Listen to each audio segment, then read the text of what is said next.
કાયમ મારા પ્રવચનમાં કહેતો હોઉં કે આ આત્મદેવ એટલે કોણ? આપણે બધા. આ આત્મદેવ કોની અંદર વસે છે? હા, આપણા બધાની અંદર.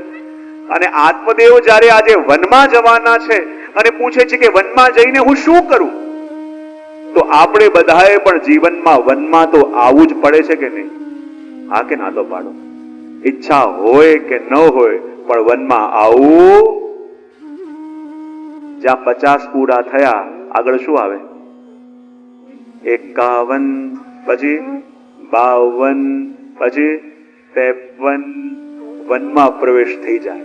અને વનમાં પ્રવેશ થઈ જાય તો જીવનમાં અધિકતર જેટલી પણ ખટપટો થાય છે, જીવનમાં જ્યારે પણ કોઈ સમસ્યાઓ આવે છે, ક્યારે આવે છે? જ્યારે વનમાં પ્રવેશ કરીએ છીએ. ક્યારે?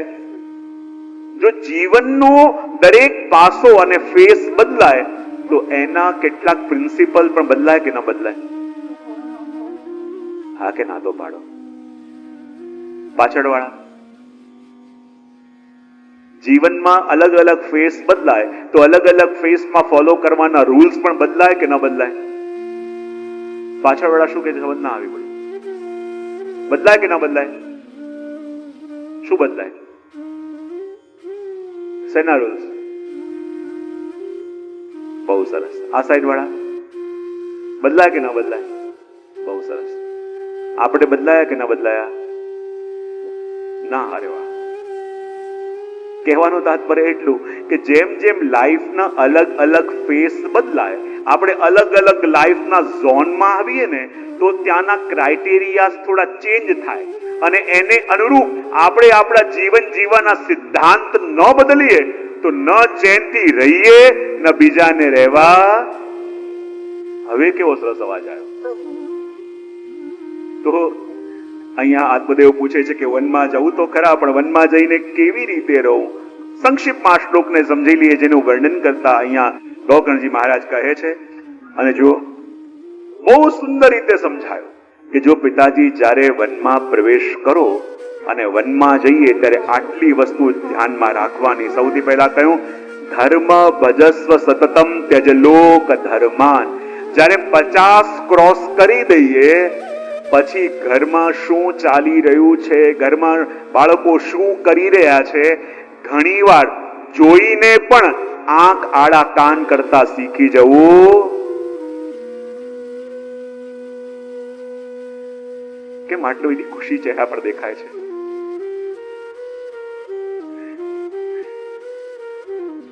જ્યારે વનમાં આપણે જઈએ તો વનમાં જઈએ ત્યારે ધીમે ધીમે આંખ આડા કાન કરતા શીખી જવું જોઈએ. ધર્મ ભજસ્વ સતતમ ત્યજ લોક ધર્મ. એ વખતે જો આપણે એ આગ્રહ રાખીએ કે આપણી નવી પેઢી કે આપણી બીજી પેઢી જેવી રીતે હું બધું કરું છું એ જ રીતે કરે, જેવી રીતે હું બોલું છું એ જ રીતે બોલે, જેવી રીતે હું વ્યવહાર કરું છું એ જ રીતે કરે. જો આ કન્ડિશન છોડવા તૈયાર ન હોઈએ તો જીવનમાં દુખી અને હેરાન થવાની તૈયારી રાખી લેવી. કોણ કોણ બોલ્યું આ જોઈએ? એક વસ્તુ બહુ ધ્યાનથી સમજજો, બહુ ધ્યાન એ વાતનું રાખવાનું કે જો ધર્મ ભજસ્વ સતતમ ત્યજ લોક ધર્માન, કે જેટલા પણ કાયદા કાનૂન જે રીતે આપણે રહેવાનું હતું આપણે રહી લીધા, પણ હવે આપણી બેટિંગ પૂરી થઈ છે અને બીજો પિચ પર આવ્યો છે અને બીજો પિચ પર આવ્યો છે અને આપણે સ્ટેડિયમમાં ઉભા ઉભા ઈશારા કરીશું કે આમ નહીં આમ રમ, તો કોઈ માનવાનું. પણ કેટલાક લોકો કહે શું કરીએ, જ્યારે આવું ખોટું થતું ઘરમાં જોઈએ તો બોલવાનું મન તો. હવે બરાબર રિસ્પોન્ડ આવી રહ્યો છે. જ્યારે ખોટું થતા જોઈએ તો બોલવાનું મન તો થાય જ ને. અને અમે એમના સારા માટે કહીએ છીએ, એમના દુશ્મન થોડી છીએ. જે પણ કહીએ છીએ એમના સારા માટે કહીએ છીએ. તો હું કાયમ કહેતું હોઉં કે જો કહેવાનું મન થાય તો ત્યારે કહેવું કે જ્યારે આપણને 100% ખાતરી હોય કે આપણે જે કહીશું સામે એનું પાલન થવાનું જ છે, આ ગેરંટી હોય તો આપણે કહેવું. આ તો આપણને પોતાને ખબર હોય કે કહીશું તો ખરા, પણ સામેવાળા માનવાના તો છે નહીં. અને જ્યારે આપણને ઓલરેડી ખબર જ હોય કે સામેવાળો માનવાનો તો છે નહીં, અને આપણે છતાં વારે વારે કહે કરીએ, તો આપણે શું કરીએ છીએ? આપણા ઘરમાં આપણી કિંમત આપણે પોતે ઘટાવી રહ્યા છે. આપણા ઘરમાં આપણી પોતાની કિંમત આપણે ઘટાવી રહ્યા છે. માટે કહ્યું ધર્મ ભજસ્વ સત્તમ તજલોક ધર્માન.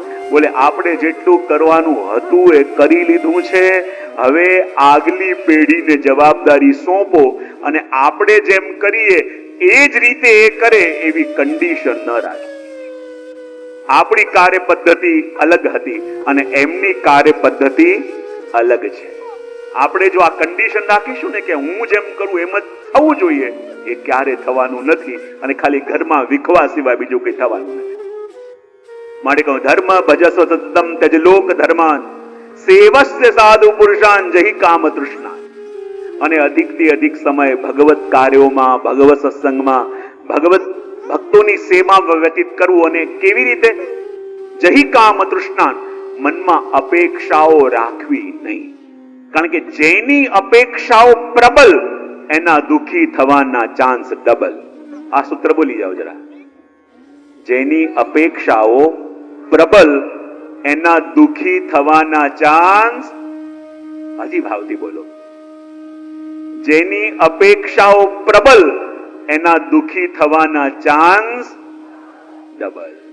અને સાચે સાચું કહેજો કે આ જગતમાં કોઈ પણ મનુષ્ય આપણને પીડા આપતું નથી. એ મનુષ્યથી રાખેલી આપણી અપેક્ષાઓ આપણને પીડા આપે છે. આ દુનિયામાં તમે એમ કહી ન શકો કે એ વ્યક્તિ મને હેરાન કર્યા, એ વ્યક્તિ હેરાન કર્યા કે વ્યક્તિથી રાખેલી તમારી એક્સપેક્ટેશન્સ હેરાન તમને કર્યા.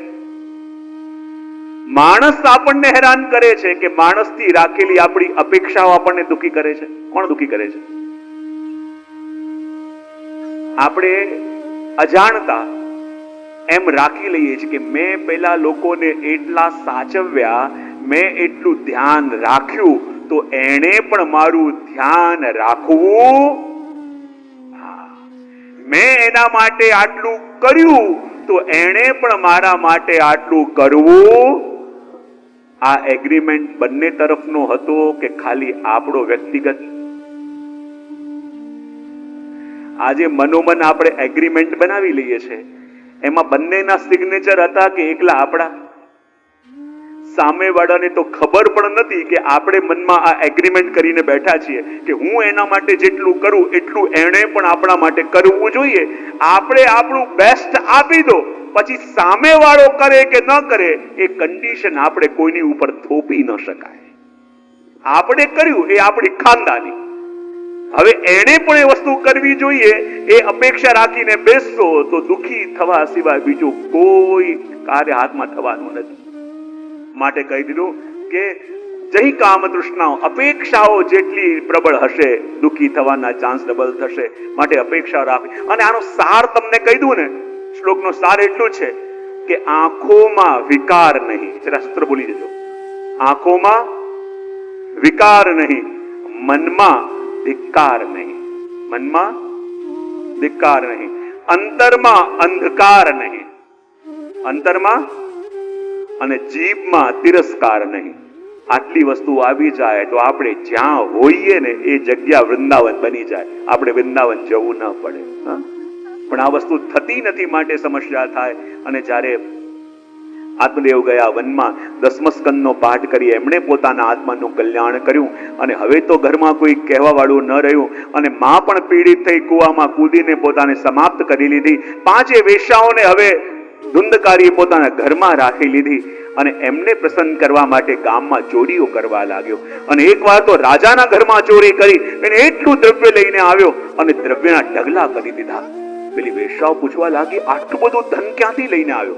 બોલે આજે મેં રાજાના ઘરમાં ચોરી કરી છે. અને 5 વેશ્યાઓ એકબીજાને જોવા લાગી.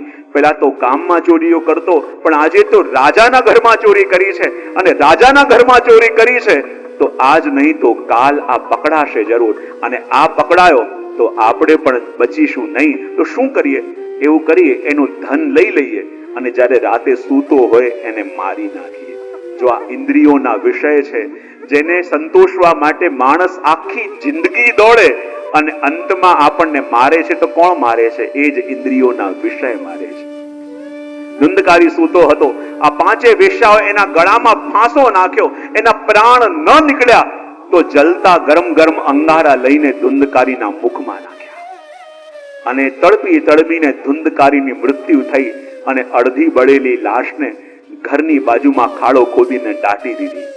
અને જ્યાં ઘરની બાજુમાં ખાડો ખોદીને દાટી દીધી એનો અગ્નિ સંસ્કાર પણ ન થયો અને આવી મૃત્યુ થવાને કારણે ધુંધકારી પ્રેત બન્યો અને પ્રેત બનીને ત્યાં ભટકવા લાગ્યો. ગોકર્ણજી મહારાજ તો તીર્થ કરતા હતા અને જ્યાં ધુંધકારીની મૃત્યુના સમાચાર મળ્યા, જાણવા લાગ્યા પતિત હતો, એનો ઉદ્ધાર કેમ કરીને થશે?